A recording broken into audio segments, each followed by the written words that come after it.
Mama Marie, ano po naging unang reaksyon nyo nung unang nalaman mo na may something si Dade at Mami? Anong nagbago sa tingin mo kay Tito Vince? So, nung una, talagang naggalit talaga ako. As in, nagalit ako. Pakiramdam ko na lang nun sa sarili ko. Kasi syempre, di ba may issue nun si Tony? Parang lahat na lang ng tao sa paligid, parang wala akong mapagkatiwalaan na hindi siya aabusuhin. Kumbaga, yun yung talagang initial reaction ko talaga. Kasi, syempre, galing siya sa heartbreak, ganun. Tapos, pakiramdam ko, lolokohin siya ulit. Galit talaga ako na parang, hello!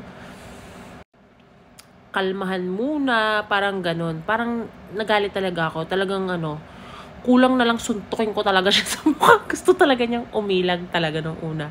And sobrang sama ng ugali ko nung time na yun. Talagang pinakita ko talaga naggalit ako. Kasi sabi ko, this time hindi niya kailangan ng panibagong sakit sa ulo. Kailangan niya mag-heal.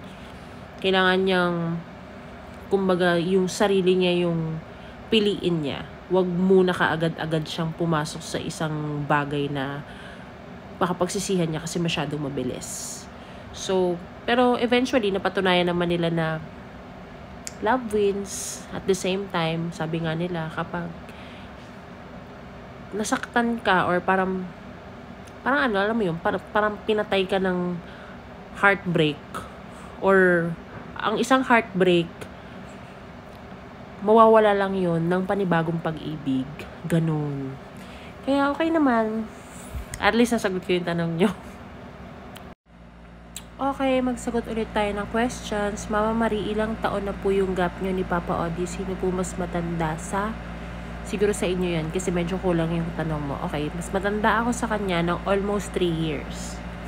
Nung una talaga, ayoko talaga. Kasi mas gusto ko na mas matanda yung partner ko or kaedad ko, or siguro yung pinakalist na yung mas bata sa akin ng 1 taon. But naisip ko din naman sa relationship din namin na meron kaming kanya-kanyang immaturities and meron din kami kanya-kanyang growth and maturity. So, kaya nag-click naman din kami ni Papa Odi. Yun nga lang, syempre, hindi mo maiiwasan sa lahat ng relationship, may differences kayo at may mga pinaglalaban kayong hindi mo malaman kung saan galing.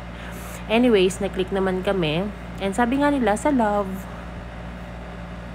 age doesn't matter. Mama Marie, Fowler po ba talaga biological surname nyo or screen name lang po siya? Fowler po talaga yung surname po namin. Hindi po siya sa screen name. Question po, super curious ng very long na. Half American po ba ang Fowler siblings? So, may foreign blood po kami, pero pusong Pinoy.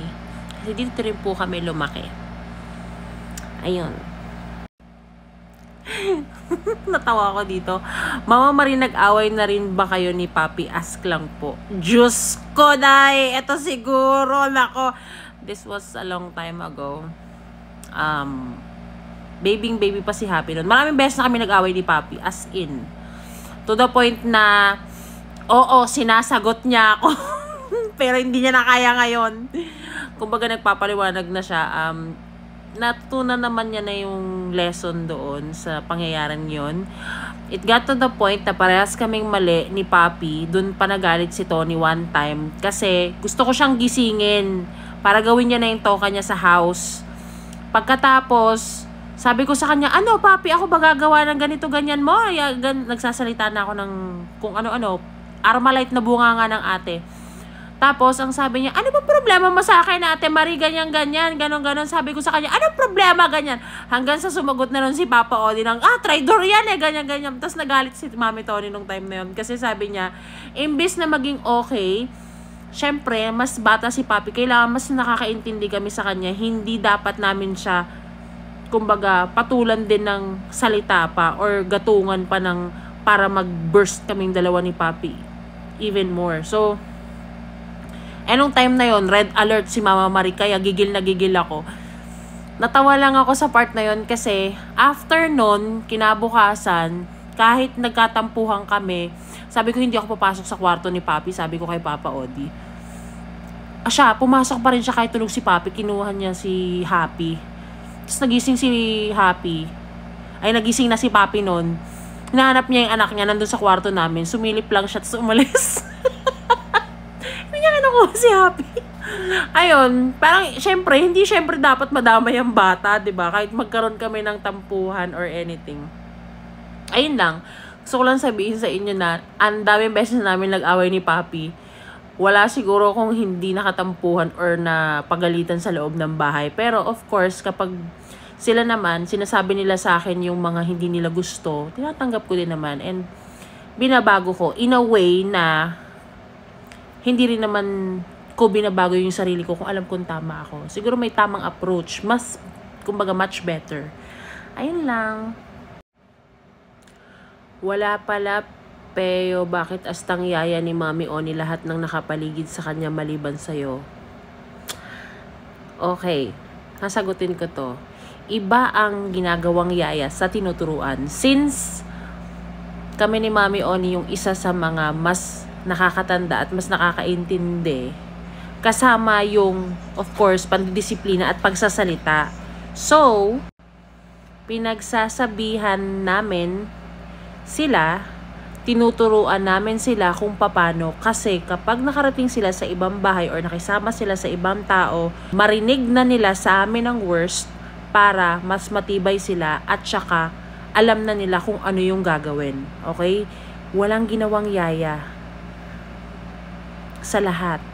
Ang sabi ko pa nga, lahat tayo ay magpakaalila. Mali ka sa yaya, alila. Dapat alila. Alila ka ng sarili mong tahanan. Tandaan mo yan. Dapat kapag may tahanan ka o kung saan ka nakatira, kung kasama mo pamilya mo or mag-isa ka, alila ka ng sarili mong tahanan. Dapat ingatan mo yan, alagaan mo. Because it also represents you. Kahit saan ka pa nakatira. Maganda man o hindi ganun kagandahan, may sira man or whatever, kailangan mong matutunan alagaan yung tahanan mo. Yun lang. And lastly, as well as yung mga taong nakapaligid sa'yo. Kaya nga, yung mga pioneers at saka yung mga nag-i-stay sa bahay, naiintindihan na nila ngayon as they grow up kung ano yung mga bagay na tinuturo namin sa kanila.